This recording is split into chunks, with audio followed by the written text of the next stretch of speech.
Hey guys, it's me again, Mary, and welcome back to my channel. So for today's video, mag-unbox na naman po tayo, but this time, budget phone ang i-unbox natin. So, pangmasa. So, sana lahat makarelate na this time, no?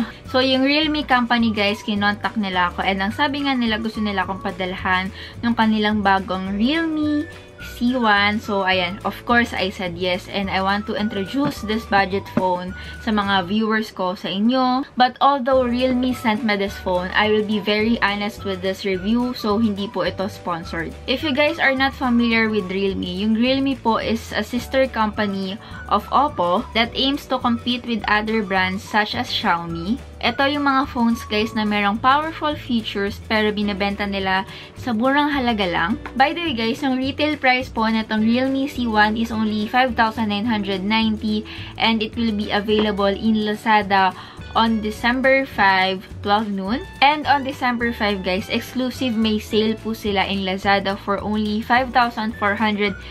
If magustuhan nyo yung unboxing natin and review and you wanna buy the Realme C1, palagay ko po yung link nila in the description box. So we have here the Realme C1, but before we unbox it, basahin muna natin yung kanyang short spec sheet sa likod. So, we have it in the color navy blue. Pero, available din siya, guys, in the color mirror black. So, dalawa lang yung choices niya is either navy blue and mirror black.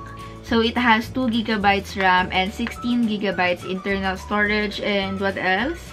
Wala na, guys. Wala na palang kahit na anong pwede kong sabihin sa likod. Kasi wala pala siyang masyadong nakalagay. So, i-unbox na natin siya. Kung guys, gusto nyong gumawa ako ng comparison video with the Oppo A3s. And yes, I'm trying to make it work. And tatry natin talaga, guys, na maggawa ng comparison video. Kasi sobrang kapresyo niya lang, diba? So, ayan. Itatry natin i-grant yung request niyo. Okay, guys. So, upon opening, syempre, meron siyang ganitong pa-box. Ayun yung unit natin. So, bago yon, tingnan muna natin kung ano yung mga freebies niya sa loob. So, yes, syempre, may jelly case tayo. Nakakatuwa. Sa halagang 5,990, may mga ganito tayong mga freebies wherein sa ibang phone naman na ang mahal-mahal, walang mga ganito. And then, quick guide. So, hindi ko alam kung anong pinagkaiba ng dalawa, but ayun yung laman niya, guys. And then, we have yung kanyang panundot. So, meron tayong SIM ejector. And then, we have the, oh my god, we have the phone itself. Ayan, guys. So, later na yan. Tignan muna natin yung kanyang mga accessories. We have the power adapter and the micro USB cable. So, sadly, wala po tayong earphones. Guys, ang ganda ng pagka-blue. So, alisin natin yung kanyang pinaka NTC code or whatnot. Alisin natin para mas ma-appreciate niyo yung phone. Ayan, guys, yung itsura niya. Oh, ang ganda ng pagka-blue. Buksan na natin yung phone, guys. So, habang binubuksan ko, sabihin ko lang sa inyo yung kanyang mga specs.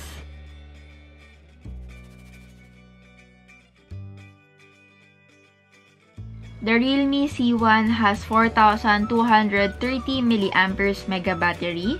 It has Qualcomm 450 octa-core processor. For the display, it has 6.2-inch display with 1520 by 720 pixels. Operating system is ColorOS 5.1 based on Android 8.1. For the rear camera, it has 13 megapixel and 2 megapixel dual rear camera. It has 2GB of RAM and 16GB of internal storage. And it also supports micro SD card up to 256GB. Yung design niya, guys, napansin ko kaagad, is kamukha niya talaga yung Oppo A3s. Kaya nga, ang daming nagko-compare talaga sa kanya. If tatakpan ko to, mapagkakamalan talaga siyang Oppo A3s. But at least, diba, yung Realme, guys, kitang-kita kasi medyo malaki yung pangalan niya sa likod. As usual, guys, on the left side of the phone, we have here the volume buttons. And we have the SIM card and the micro SD card tray. And at the back, of course, guys, meron tayong dual rear camera, the LED flash, and yung Realme na brand. Ayan siya, guys.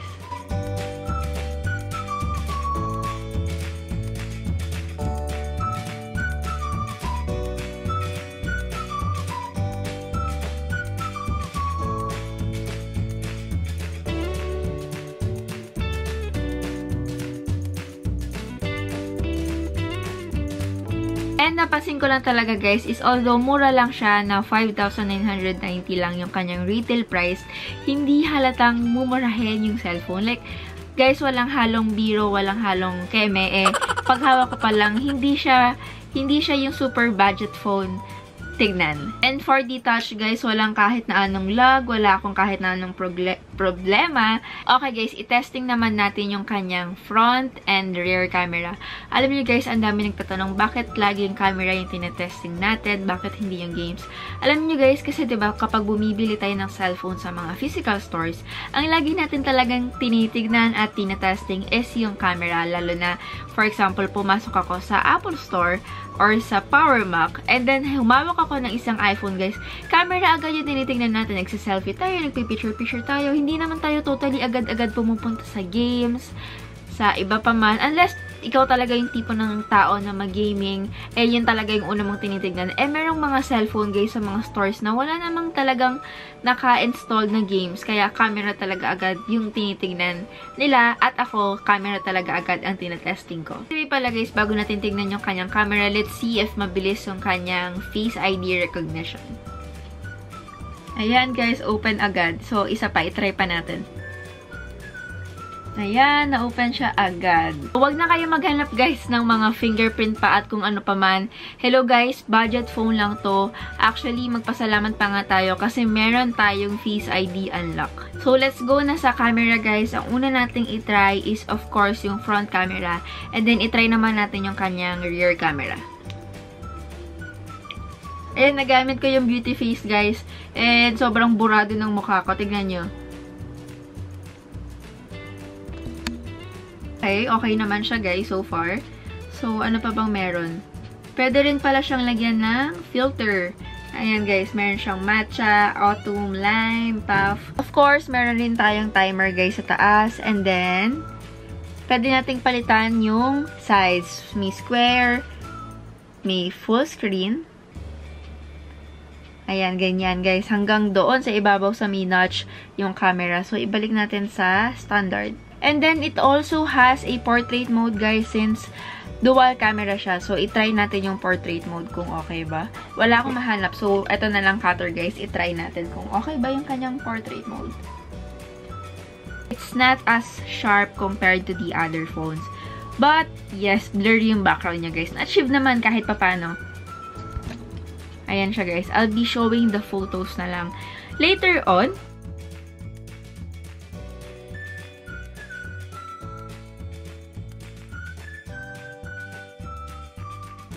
Since budget phone pala to, guys, gusto ko rin ipakita yung kanyang front video camera kung okay din pa siya. Kasi since budget phone siya, alam ko lahat kayo curious dito, gustong bumili. And if ever man na gusto nyo mag-start na mag-vlog, baka pwede to. So, itry natin siya. Hey guys, so I'm currently using the Realme C1 for vlogging. And so far, medyo hindi ko siya nagugustuhan. But, for a budget phone na ganito, guys, na 5,990 pesos, it's not bad at all. So, kung tatalangin niyo ako, guys, kung worth it ba siya, kung budget phone ba siya, kung okay ba siya for starters, definitely, guys, yes. Alam niyo, guys, para sa akin, syempre, worth it tong phone na to. For 5,990, you get what you paid for. Ang problema ko lang dito, guys, is smudge magnet siya. So, since we have a jelly case naman na binigay din ng Realme na kasama sa box, you might as well use it na lang. Since okay din naman, guys, transparent naman siya. So, makikita pa rin yung kulay niya. Besh, ang hirap ikapit ng jelly case. Ayan, medyo nahihirapan ako.